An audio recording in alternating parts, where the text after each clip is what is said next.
What's going on, guys? Dave again here from TMG. Today we're going to work on the 2012 Mini Countryman S. I'm going to replace the air filter.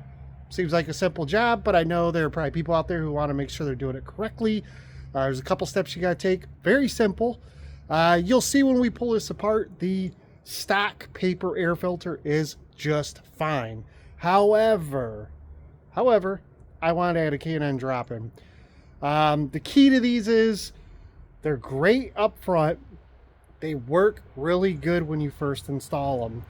However, in about 6 months or so, I'm going to have to clean it, and then you have to oil it. And if you over oil it and it's not dry before you put it in, you can get some oil on the mass airflow sensor. So what I do is, if I have, like, say a Sunday or something where I know I'm not going anywhere, I'll go out in the garage, I'll pull the air filter out. You wash these off with either a hose or your kitchen sink or whatever you want to do. Just don't let the wife see you. You get it clean, rinse it off. You let it dry completely. After it dries, you oil it. They sell an oiling kit. You let that dry overnight. Go back out in the morning, put the air filter in, you should be just fine. So today I'm going to flip this around and I'm going to show you what we're doing here. All right, so again, this is the S model. This is the turbo model. It is a 2012 R60. So the part number on this is upside down, 33, 29, 36. Okay, make sure you get the one for the S model, because the one for the non-S model is longer and a little wider. It will not fit. So I'm going to set this camera down for you guys real quick. And we are going to do this. It takes about 5 minutes or so to do this. It's not a complicated job. But again, I know some people may want to see exactly how to do it, so we're going to do that for you. Anyways, you'll need a regular standard flathead screwdriver. I use a 1/4 inch ratchet with a 1/4 inch extension and a T25 Torx bit. So you're going to start by removing the mass airflow sensor plug. So you just push down on the sensor plug and pull it off. That's it. Then I'm going to remove, or actually I'm just going to loosen until it spins freely. That's it there. And then we're going to take these 3 Torx bits off. They don't actually come completely out. They will loosen up to the point where they are stuck in the top, but they are completely unattached to the bottom. So again, we'll spin these 3 out. 1, 2, and 3. There are no screws on the back.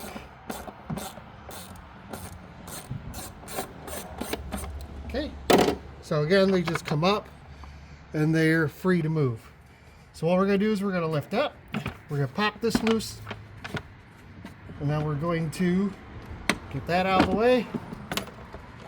There is a little hose here that's pushed into a clip. You just pop that out of that clip and your lid actually comes right off. Like I said, my stock air filter is not dirty. It's actually very clean, but I don't want it. So now we're going to take the new K&N air filter. Should fit nice and firm down in there. And then in reverse, these 3 guides. So 1, 2, 3, they go into these 3 guides here. So you just slide that in there. Pull that up.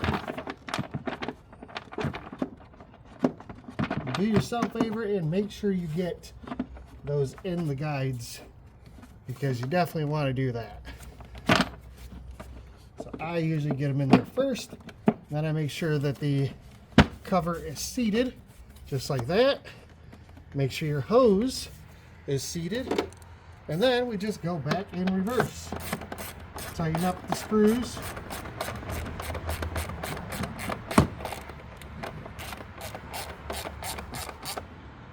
One.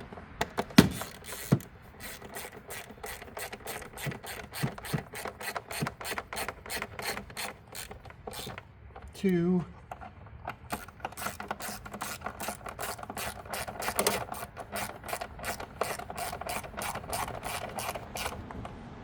3. We're going to get this clamp back on nice and tight.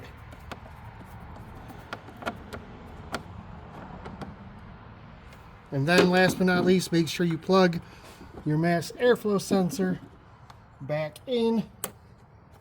And that's it. I'm going to put this hose back in this clip. And we are done. That's it. Quick and easy air filter replacement.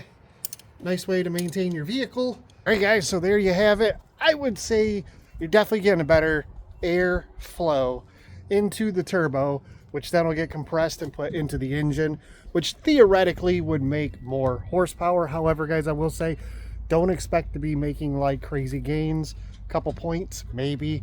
But if you didn't buy it for that reason, like me, I bought it for the fact that I believe it filters better and the fact that I get a little bit of that compressor surge noise out of it. Because, yeah, turbo, who doesn't like that? You guys take care. If you have any questions, leave those comments down below. Again, very quick and easy procedure. I think the filter ran like 60 bucks, and technically it's a lifetime filter as long as you maintain it properly. Hey, my last vehicle, I did about 3 air filter changes in a year. So, you know, they're 15 to 20 bucks a piece. 1 year pays for itself. You guys take care. We'll see you on the next TMG.